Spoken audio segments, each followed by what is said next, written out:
네, 안녕하세요. 뉴스 잉글리시와 G2 글로벌 투자에서 전해드리는 테크 아시아 2024년 7월 넷째 주간 소식을 전해드립니다. 저작권 규제를 피해서 일본의 아시아 사업본부를 설치하기로 한 인공지능 기업이죠. 오픈 AI 소식입니다. 또 중국의 새로운 소셜미디어 플랫폼으로 떠오르는 샤홍슈라는 곳이 있는데 트위터, X 플러스 구글 플러스 옐프 플러스 인스타그램까지 아우르는 그런 기능을 가지고 있다고 합니다. 그리고 싱가포르와 말레이시아에서 소셜미디어 규제를 강화하는 움직임을 보이고 있습니다. 또 말레이시아와 싱가포르 국경지대에 있는 말레이시아의 조호르라는 그 주가 있어요. 지방자치단체 조호르 주가 있는데 거기에 지금 데이터 센터 허브로 그 지역에 지금 떠오르고 있습니다. 그리고 중국의 그 레노버 그룹이라고 세계 최대의 PC 생산 기업이죠. 레노버가 2027년 말까지 모든 디바이스에 로컬 AI 인공지능을 탑재하기로 발표를 했습니다. 그리고 일본의 그 라피도스라고 2022년에 생겨난 그 일본 여러 개 기업들이 그 투자를 해가지고 만들어낸 새로운 반도체 기업인데 홋카이도 치토세라는 곳에 지금 2나노 공정을 목표로 지금 건물을 짓고 있습니다. 자, 그럼 한 꼭지씩 제가 짚어드리겠습니다. 자, 먼저 오픈 AI 소식입니다. 오픈 AI 창업자 샘 얼트먼이라는 사람이 2023년 작년이죠. 4월에 일본을 한번 방문을 했고 그때 이제 기시다 총리와 회담을 했습니다. 그리고 이제 올해 4월, 2024년 4월에 다시 한번 일본 도쿄를 방문을 해서 아시아 본사를 도쿄에 설립하기로 결정을 했고, 이제 지금이 7월 말인데, 7월 말에 들어서 지금 그 사람들을 뽑고 있다는 소식입니다. 이와 더불어서 메타의 마크 주커버그라는 창업자도 일본을 방문을 해서 인공지능 아시아 사업을 도쿄에서 지휘하기로 그렇게 결정을 했다는 소식이고요.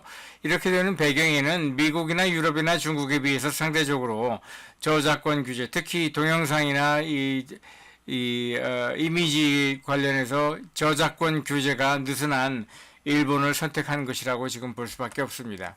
자, 다음 소식입니다. 중국에 가면은 이 틱톡 또는 그 도인이라는 그 소셜 미디어가 유명한 걸로 알고 있지만 새롭게 지금 새로 떠오르는 소셜 미디어로 샤홍슈 리틀 레드북이죠. 그러니까 작고 빨간 책이라는 뜻인데 아무튼 이 샤홍슈가 미국의 그 트위터 X 플러스 구글 그 서치 엔진이죠. 그다음에 옐프라고 어떤 뭐 레스토랑이나 어떤 뭐 관광 명소나 이런 플레이스 그러니까 장소를 소개하는 그런 소셜 미디어가 있는데 이런 것들을 전부 다 합하고 또 거기에다가 인스타그램처럼 주로 이제 사진과 동영상으로 이 콘텐츠를 공유하는 소셜 미디어가 있는데 이것이 이제 일종의 라이프 스타일 백과사전이라는 지향점을 향해서 지금 굉장히 빠르게 성장하고 있습니다. 그래서 월 방문 유저들이 3억 명이 넘고 근데 절대 다수가 1995년 이후에 태어난 중국계 여성들이고 실제로 나라별로 이제 그 유저들을 살펴보면은 중국이 90%가 넘습니다. 그리고 그 밖의 나라들도 뭐 말레이시아, 타이완, 홍콩 그리고 미국처럼 중국계 유저들이 많이 있는 그런 나라들이죠. 그래서 일상생활 속에서 자기들이 보여주고 싶고 공유하고 싶은 사진과 동영상을 공유하는 플랫폼이라는데 뭐 저는 써보지는 않았지만 들어보니까 뭐 인스타그램이랑 굉장히 비슷한 것 같는데 인스타그램이 중국에서 허용이 안 되니까 뭐 그 대안으로 생겨난 것이라고 지금 보는데 아무튼 중국으로서는 지금 바이트댄스라는 중국 기업이 비상장 기업이죠. 역시 운영하는 그 틱톡 다음으로 떠오르는 중국판 소셜 미디어인데 관건은 이걸로 이제 눈동자 모으는 그러니까 눈탱이 찍는 사람들은 많이 이렇게 모으고 있는데 3억 명 넘게 이렇게 많이 찾아오는 소셜 미디어 플랫폼을 어떻게 하면은 돈 버는 수단으로 전환시킬 수 있을 것인가. 그러니까 모네티제이션이 이제 숙제로 남아 있는 것이죠. 자, 다음 소식입니다. 말레이시아와 싱가포르에서 소셜미디어 규제 강화 움직임이 보이고 있습니다. 월 사용자 숫자 기준으로 이 말레이시아와 싱가포르 모두 공통적으로 1위는 페이스북, 2위는 틱톡, 그리고 3위가 왓츠앱인데 공통적으로 이 나라들에서 이제 사기 행위라든지 이른바 사이버 범죄가 늘어나는 것에 대응하기 위해서 말레이시아의 경우에는 2024년 말까지 또는 2024년 말부터 매년 라이선스를 갱신을 해야 되고, 그러니까 그때 매년 이제 라이선스를 심사를 하겠다는 것이죠. 그리고 싱가포르의 경우에는 온라인 범죄를 소셜미디어 운영 주체가 책임지고 발본 3권 색출하고 당국에다가 고발을 해야 된다고 합니다. 다음 소식입니다. 여기 지도에 보이는 곳이 아래쪽에는 이제 싱가포르라는 섬나라가 있고, 그 싱가포르와 접경한 말레이시아의 조호르주예요. 이 말레이시아 쪽 보이는 이 전체가 다 조호르라는 주이고, 그 중에서 중심되는 도시가 몇 개가 있는데 그 중에 하나가 이제 조호르 바루라고 정중앙에 보이죠.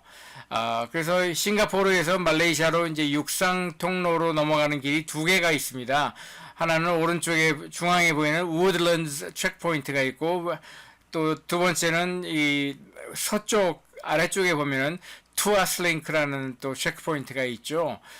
그런데 지금까지는 이 지역이 야자수가 아주 울창한 그런 그 이른바 팜 오일이라고 하는 야자유를 생산하는 그 1차 산업 생산 기지였어요. 그런데 이 지역에다가 이제 야자수의 그 울창한 숲을 걷어내고 데이터 센터를 지금 건설을 많이 하고 있습니다. 왜냐하면 싱가포르에 비해서 땅값이 훨씬 더 싸고 전력 조달도 이 수력 발전을 이용해서 굉장히 싸기 때문에 고부가 가치 금융업과 서비스업이 굉장히 많이 발달한 이 싱가포르의 데이터 센터를 짓기보다는 이 싱가포르와 접경하고 있는 이 조호르 지역의 데이터 센터를 지금 짓는 것이 유리하다고 판단을 한 것이죠.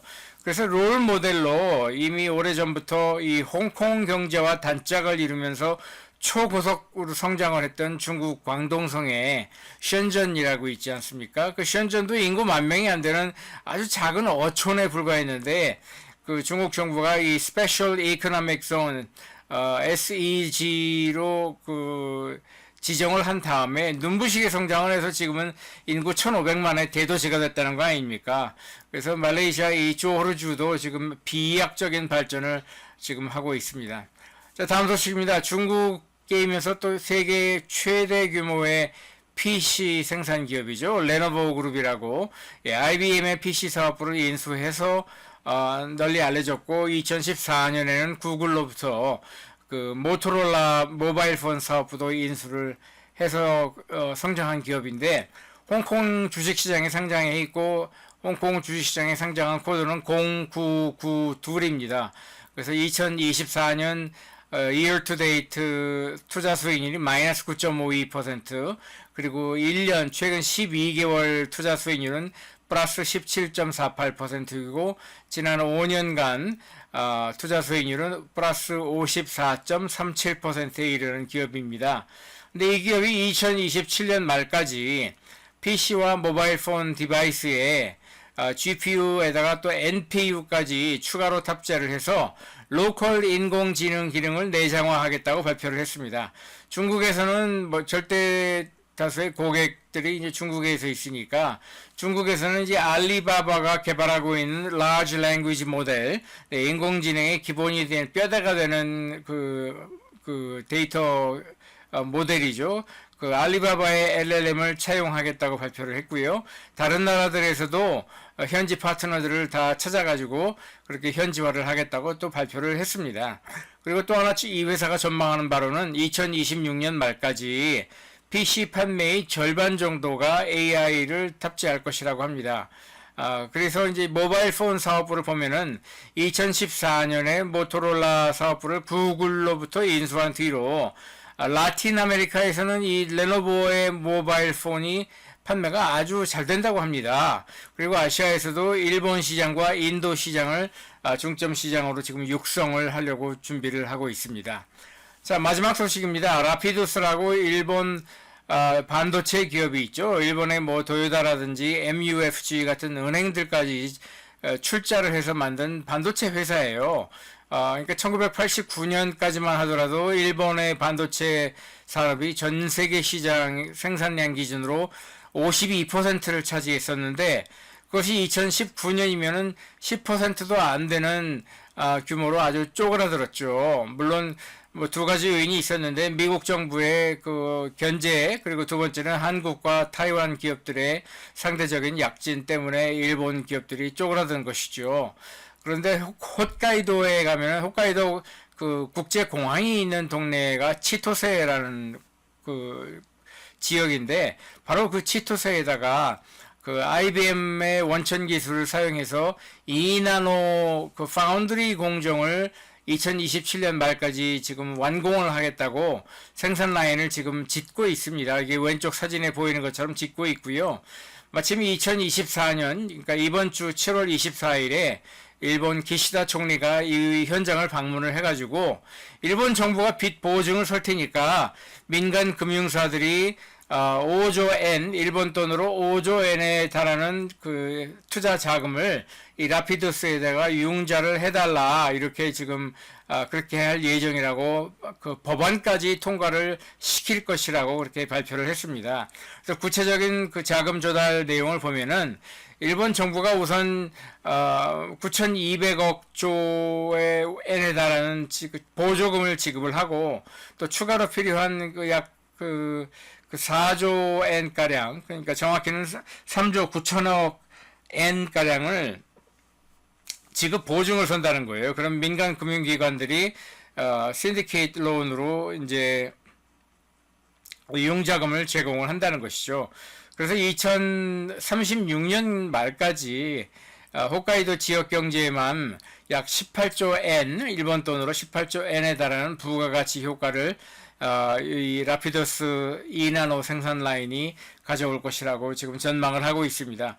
그 밖에 뭐 관련된 일본 반도체 산업 소식으로는 타이완의 그 TSMC가 규슈, 구마모토 현에 지금 짓고 있는 생산 라인 두 곳을 합쳐가지고 일본 정부가 약 1조 2천억 엔에 달하는 보조금을 지금은 지급을 해서 한 곳에서는 12나노 공정, 그리고 두 번째 생산 라인에서는 6나노나 5나노 공정 파운드리를 지금 타이완의 TSMC가 짓고 있습니다. 자, 여기까지 이번 주 그 테크 아시아 소식을 전해드렸고요.